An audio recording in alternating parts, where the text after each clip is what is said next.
اعوذ باللہ من الشیطان الرجیم بسم اللہ الرحمن الرحیم السلام علیکم۔ آج کی ویڈیو میں ہم بات کریں گے 12 سال میں تیار ہونے والی شہداد کی جنت کی کہانی۔ سمجھی جانے والی اس جنت کے کھنڈرات آج عمان کے صوبہ ظفار اوبر کے مقام پر دریافت ہو چکے ہیں۔ شہداد کی جس جنت کا ذکر قرآن مجید میں ہے وہ امریکی خلائی شٹل چیلنجر نے دریافت کر لی۔ شہداد کی قسم پرسی اور بے چارگی پر ملک الموت کو 2 مرتبہ ترس آیا۔ نبی علیہ الصلوۃ والسلام نے پیشن گوئی کی تھی کہ میری امت کا ایک شخص اپنے اونٹ کی تلاش میں اس شہر تک جا پہنچے گا۔ کچھ لوگوں کو آج بھی رات کے وقت اس جگہ سے روشنی پھوٹتی نظر آتی ہے، اور اس ویڈیو میں آج آپ بھی حرم کے ان کھنڈرات کا مشاہدہ کر سکیں گے۔ تو چلتے ہیں ویڈیو کی جانب۔ کہاوت ہے کہ ایک دفعہ اللہ تعالیٰ نے ملک الموت سے پوچھا، روح قبض کرتے ہوئے تمہیں کبھی کسی پر ترس بھی آیا ہے؟ تو ملک الموت نے عرض کیا، جی ہاں، 2 دفعہ مجھے بڑا ترس آیا۔ پہلی دفعہ اس وقت جب سمندر میں ایک ماں اپنے شیرخوار بچے کے ہمراہ سفر کر رہی تھی اور سمندر میں طوفان آ گیا، کشتی ٹکڑے ٹکڑے ہو گئی اور وہ ماں ایک تختے پر اپنے بچے کو سینے سے لگائے سمندر میں ہچکولے کھا رہی تھی۔ اس وقت مجھے آپ کا حکم ملا کہ اس عورت کی روح قبض کر لی جائے، چنانچہ میں نے اس عورت کی روح قبض کر لی اور وہ بچہ اس تختے پر اکیلا رہ گیا۔ اور دوسری مرتبہ مجھے شہداد کی روح قبض کرتے ہوئے بڑا ترس آیا۔ وہ تیرا دشمن تھا مگر اس نے بڑی محنت سے جنت تعمیر کرائی تھی اور تو نے اسے دیکھنے کا موقع تک نہ دیا۔ تو اللہ تعالیٰ نے فرمایا کہ اے ملک الموت، تو نے دونوں مرتبہ ایک ہی شخص پر ترس کھایا تھا۔ تختے پر جس بچے کو تو نے دیکھا تھا، ہم نے اس کی پرورش کی، اسے عزت دی، اسے اقتدار دیا، اور وہ بدبخت ہمارا منکر بن بیٹھا اور ہماری جنت کے مقابلے میں اپنی جنت تیار کرنے لگا۔ در حقیقت شہداد ہی وہ شیرخوار بچہ تھا جس کی ماں کی روح تو نے قبض کی تھی۔ خدا کے انکار کا یہ نتیجہ تو دنیا میں ہے اور آخرت کا عذاب اس سے کہیں زیادہ ہے۔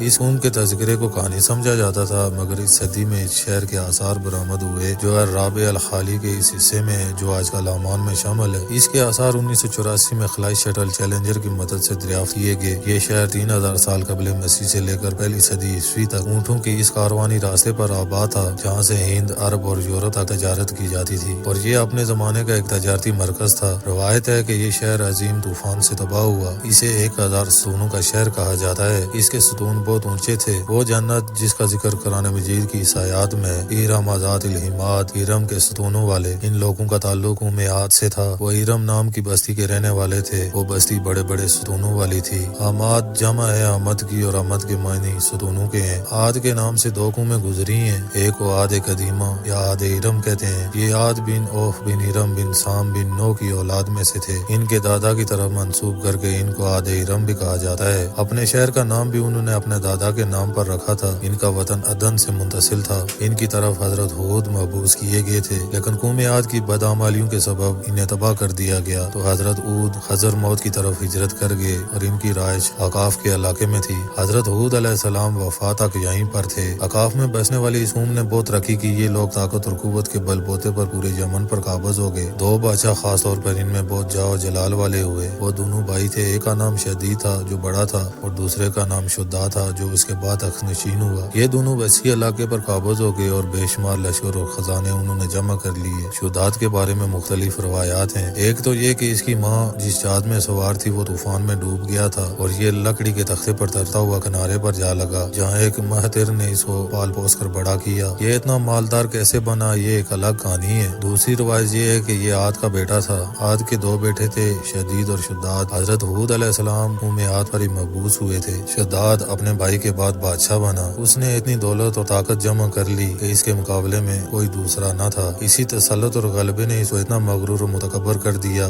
کہ اس نے خدائی دعویٰ کر دیا۔ اس وقت کے علماء اور مصالحین نے جو سابقہ انبیاء کے علوم کے وارث تھے اسے سمجھایا کہ اللہ کے عذاب سے ڈرایا تو کہنے لگا، جو حکومت، دولت اور عزت اس کو اب حاصل ہے، اس سے زیادہ اللہ تعالیٰ کی عبادت کرنے سے کیا حاصل ہوگا؟ جو کوئی کسی کی خدمت اور اطاعت کرتا ہے یا تو عزت اور منصب کی ترقی کے لیے کرتا ہے یا تو دولت کے لیے کرتا ہے، مجھے تو یہ سب کچھ حاصل ہے، مجھے کیا ضرورت ہے کہ میں کسی کی عبادت کروں۔ حضرت ہود علیہ السلام نے بھی اسے سمجھانے کی کوشش کی لیکن بے سود۔ سمجھانے والوں نے اسے یہ بھی کہا کہ یہ حکومت اور دولت ایک فانی چیز ہے، جبکہ اللہ تعالیٰ کی اطاعت میں اخری نجات اور جنت کا اصول ہے جو دنیا کی ہر دولت سے بہتر ہے اور زیادہ قیمتی ہے۔ اس نے پوچھا کہ یہ جنت کیسی ہوتی ہے، اس کی تعریف اور خوبی بتاؤ۔ نصیحت کرنے والوں نے جنت کی وہ صفات جو انبیاء کرام کی تعلیمات کے ذریعے ان کو معلوم ہوئی تھی اس کے سامنے بیان کی، تو اس نے کہا کہا کہ مجھے اس جنت کی ضرورت نہیں، میں ایسی جنت خود دنیا میں ہی بنا سکتا ہوں۔ چنانچہ اس نے اپنے افسروں میں سے 100 معتبر افراد کو بلایا، ہر ایک کو 1000 آدمیوں پر مقرر کیا اور تعمیر کے سلسلے میں سب کو اپنا نقطۂ نظر اور پسند سمجھا دی۔ اس کے بعد پوری دنیا میں اس کام کے ماہرین کو عدن بھجوانے کا حکم دیا۔ علاوہ ازیں اپنی قمر روح میں سب حکمرانوں کو یہ حکم دیا کہ سونے چاندی کی کانوں سے اینٹیں بنوا کر بھیجیں اور کوہ عدن کے متصل ایک مربع شہر جو 10 کوس چوڑا اور 10 کوس لمبا ہو بنانے کا حکم دیا۔ اس کی بنیادیں اتنی گہری کھدوائیں کہ پانی کے قریب پہنچا دی، پھر ان بنیادوں کو کوہ سلیمانی سے بھروا دیا۔ جب بنیادیں بھر کر زمین کے برابر ہوئیں تو ان پر سونے اور چاندی کی اینٹوں کی دیواریں چنی گئی۔ ان دیواروں کی بلندی اس زمانے کے گز کے حساب سے 100 گز مقرر کی گئی۔ جب سورج نکلتا تو اس کی چمک سے دیواروں پر نگاہ نہیں ٹھہرتی تھی۔ یوں شہر کی 4 دیواری بنائی گئی۔ اس کے بعد 4 دیواری کے اندر 1000 محل تعمیر کیے گئے۔ ہر محل میں 1000 ستونوں کا تھا اور ہر ستون جوہرات سے جڑے ہوئے تھے۔ پھر شہر کے درمیان میں ایک نہر بنائی گئی اور ہر محل میں نہر سے چھوٹی چھوٹی نہریں لے کر ہر محل تک پہنچائی گئی اور ہر محل میں اوس اور فارے بنائے گئے۔ ان نہروں کی دیواریں اور فرش یاقوت، زمرد، مرجان اور نیلم سے سجائی گئی۔ نہروں کے کنارے پر ایسے مصنوعی درخت بنائے گئے جن کی جڑیں سونے کی، شاخیں اور پھل زمرد کے تھے۔ ان کے پھل موتی اور یاقوت اور دوسرے جواہرات کے بنا کر ان پر ٹانگ دیے گئے۔ شہروں کی دکانوں اور دیواروں کو مشک و زعفران، عنبر و گلاب سے سکیل کیا گیا۔ یاقوت اور جواہرات کے خوبصورت پرندے چاندی کی اینٹوں پر بنوائے گئے جن پر پہرے دار اپنی اپنی باری پر آ کر پہرے کے لیے بیٹھتے تھے۔ جب تعمیر مکمل ہو گئی تو حکم دیا کہ سارے شہر میں ریشم زردری کے قالین بچھا دیے جائیں۔ پھر نہروں میں سے کسی کے اندر میٹھا پانی، کسی میں شراب، کسی میں دودھ، کسی میں شہد اور شربت جاری کر دیا گیا۔ بازاروں اور دکانوں کو کم خواب اور ضرب افت کے پردوں سے آراستہ کر دیا گیا۔ ہر پیشہ ور اور ہنر والے کو حکم ہوا کہ اپنے اپنے کاموں میں مشغول ہو جائیں، اور یہ کہ اس شہر کے تمام باشندوں کے لیے ہر وقت 9 قسم کے پھل اور میوے پہنچا دیں۔ 12 سال کی مدت میں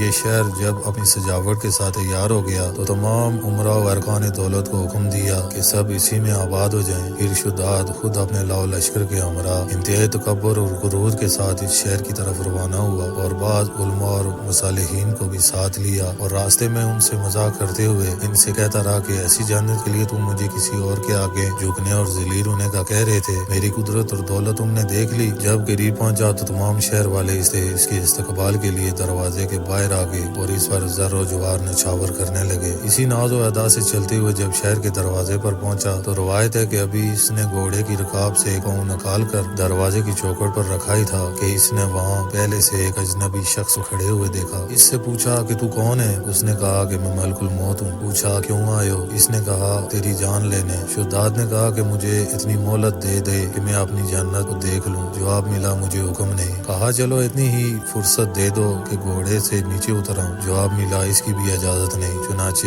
ابھی شداد کا ایک پاؤں رکاب میں اور دوسرا چوکھٹ پر ہی تھا کہ ملک الموت نے اس کی روح قبض کر لی۔ پھر حضرت جبرائیل علیہ السلام نے بڑے زور سے ایک ہولناک چیخ ماری کہ اس وقت تمام شہر وہاں اپنی عالی شان سجاوٹوں کے ایسا زمین میں سمایا کہ اس کا نام و نشان تک باقی نہ رہا۔ قرآن پاک میں اس کا ذکر اس طرح آیا ہے، وہ جو حرم تھے بڑے ستونوں والے، اور شہر سے اس کے ماند کوئی شہر شاندار نہ تھا۔ پارہ نمبر 30 سورہ فجر آیات 7 اور 8 میں معتبر تفاسیر میں لکھا ہے کہ بادشاہ اور اس کے لشکر کے ہلاک ہو جانے کے بعد وہ شہر بھی لوگوں کی نگاہوں سے اوجھل کر دیا گیا، مگر کبھی کبھی رات کے وقت عدن اور اس کے ارد گرد کے لوگوں کو اس کی کچھ روشنی اور جھلک نظر آ جاتی ہے۔ یہ روشنی اس شہر کی دیواروں کی ہے۔ حضرت عبداللہ بن کلابہ جو صحابی ہیں اتفاق سے ادھر چلے گئے۔ اچانک آپ کا ایک اونٹ بھاگ گیا۔ آپ اس کو تلاش کرتے کرتے شہر کے پاس پہنچ گئے۔ جب اس کے میناروں اور دیوار پر نظر پڑی تو آپ بے ہوش ہو کر گر پڑے۔ جب ہوش آیا تو سوچنے لگے کہ اس شہر کی صورتحال تو ویسے ہی نظر آتی ہے جیسے نبی علیہ السلام نے ہمیں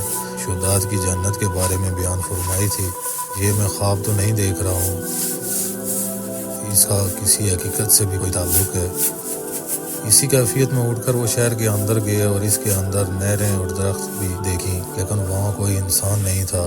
آپ نے وہاں پڑے ہوئے کچھ جواہرات اٹھائے اور واپس چل دیے۔ وہاں سے سیدھے اس وقت کے دارالخلافہ دمشق میں پہنچے۔ حضرت امیر معاویہ رضی اللہ تعالیٰ عنہ وہاں پر موجود تھے۔ وہاں جو کچھ ماجرا ان کے ساتھ پیش آیا انہوں نے بیان کیا۔ حضرت امیر معاویہ رضی اللہ تعالیٰ عنہ نے ان سے پوچھا وہ شہر آپ نے حالت بیداری میں دیکھا تھا کہ خواب میں؟ حضرت عبداللہ نے بتایا کہ بالکل بیداری میں دیکھا تھا۔ پھر اس کی ساری نشانیاں بتائیں۔ وہ عدن کے پہاڑ کی فلاں جانب اتنے فاصلے پر ہے، ایک فلاں درخت اور دوسری طرف ایک ایسا کنواں ہے، اور یہ جوہرات اور یاقوت نشانی کے طور پر میں وہاں سے اٹھا نکال آیا ہوں۔ حضرت امیر معاویہ رضی اللہ تعالیٰ عنہ نے یہ ماجرا سننے کے بعد نہایت حیران ہوئے اور پھر اہل علم حضرات سے اس بارے میں معلومات حاصل کی کہ واقعی دنیا میں ایسا شہر بھی کبھی بسایا گیا تھا جس کی اینٹیں سونے چاندی کی ہوں۔ علماء نے بتایا کہ ہاں، قرآن پاک میں اس کا ذکر آیا ہے۔ اس آیات میں ارم ذات العماد یہی شہر ہے، مگر اللہ تعالیٰ نے اس کو لوگوں کی نگاہوں سے چھپا دیا۔ علماء نے بتایا کہ آن حضرت صلی اللہ علیہ وسلم نے یہ بھی فرمایا تھا کہ میری امت میں سے ایک آدمی اس میں جائے گا، وہ چھوٹے قد سرخ رنگ کا ہوگا، اس کے ابرو اور گردن پر 2 تیل ہوں گے، وہ اپنے اونٹ کو ڈھونڈتا ہوا اس شہر میں پہنچے گا اور وہاں کے عجائبات دیکھے گا۔ جب حضرت امیر معاویہ رضی اللہ تعالیٰ عنہ نے یہ ساری نشانیاں حضرت عبداللہ بن قلابہ میں دیکھی تو فرمایا واللہ یہی وہ شخص ہے، واہ والا تذکرہ الانبیاء، تحقیق عبدالشاہ دہلوی۔ اب سوچنے کی بات یہ کہ ارم کے کھنڈرات کہاں واقع ہیں۔ انگریزی میں یہ شہر یا کھنڈرات اٹلانٹس آف سینڈ کے نام سے مشہور ہے۔ یہ عرصہ دراز تک یہ شہر اور اس کے کھنڈرات اپنے خزانے کی کہانیوں کی وجہ سے مشہور رہے ہیں۔ ہر دور میں مہم جو اس کی تلاش میں رہے۔ دلچسپ اور حیرت انگیز بات یہ ہے کہ سن 1990 میں جب امریکی ادارے ناسا کے خلائی شٹل چیلنجر کی مدد سے اس شہر کے کھنڈرات کو عمان کے صوبہ ظفار میں دریافت کیا گیا اور کھدائی شروع ہوئی تو ایک 8 پہلو قلعے کی دیواریں اور دیگر تعمیراتی کھنڈرات بہترین حالت میں دریافت ہوئے، لیکن کھنڈرات اور دیواروں کا ایک بڑا حصہ زمین میں نمودار ہونے والے ایک بڑے گڑھے میں گر کر دفن ہو گیا۔ اب ان کھنڈرات کا کچھ ہی حصہ باقی ہے جنہیں آپ عمان کے صوبہ ظفار میں اٹلانٹس آف سینڈ یا اوبر کے نام سے دیکھ سکتے ہیں۔ واللہ عالم یہ جگہ اور گڑھے میں دفن حرم اپنے اندر کتنے اسرار سموئے ہوئے ہیں۔ امید ہے ویڈیو پسند آئی ہوگی۔ ویڈیو پسند آنے کی صورت میں اپنی رائے کا اظہار لازمی کیجیے۔ ملتے ہیں کسی نئی ویڈیو میں، تب تک کے لیے السلام علیکم ورحمۃ اللہ وبرکاتہ۔